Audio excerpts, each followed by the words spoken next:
Why has the world been fighting for 50 years to hide a simple truth about ancient Egypt? Let's rewind to 1974 at a UNESCO Symposium. Two African scholars, Cheikh and Diop and Obenga, walked in armed with linguistic and scientific evidence. They academically dominated the debate, proving Kemet's black African origins. The establishment was so shaken, they couldn't win the argument, so they just changed the rules. For the next 5 decades, they stopped debating and started excluding. They created a new label, Afrocentric pseudoscience, to dismiss black scholarship without ever having to disprove the actual data. It became a masterclass in academic gatekeeping. But it gets deeper. They didn't just lock the books. They locked the labs. Enter the Zahi Hawass doctrine. The Egyptian Ministry of Antiquities became a fortress, denying research permits for DNA studies to any scholar who dared suggest a black origin for the pharaohs. Think about it. They selectively greenlight studies like the 2017 Max Planck project, which conveniently tested mummies from late-period northern Egypt, an area heavily influenced by foreign invasions. But what about the Old Kingdom founders from southern Egypt, from Upper Kemet?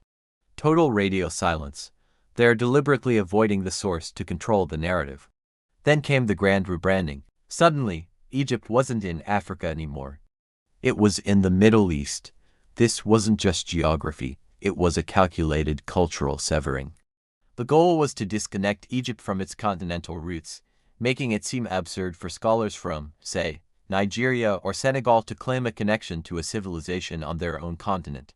It's like saying Italians have no connection to the Roman Empire. This move was designed to erase a shared African heritage and isolate Kemet from its motherland. So, if we're looking for the true heirs of Kemet, where should we look? Let's compare the cultural impact. Modern Egypt has regional influence, but the African diaspora has global cultural dominance. The genius of Kemet wasn't just pyramids, it was the ability to innovate under extreme pressure. That same spirit, that same creative fire, is alive today. It's in the rhythms of jazz, the poetry of hip-hop, the global cultural movements driven by black people. The ancient genius didn't die, it was reborn and is now shaping the entire planet. Now, a new player is entering the game, artificial general intelligence. AI is the ultimate threat to authorized history. It has no bias. It will process all the suppressed genetic data, analyze ancient texts, and connect patterns that have been intentionally ignored for decades. The algorithmic reckoning is coming.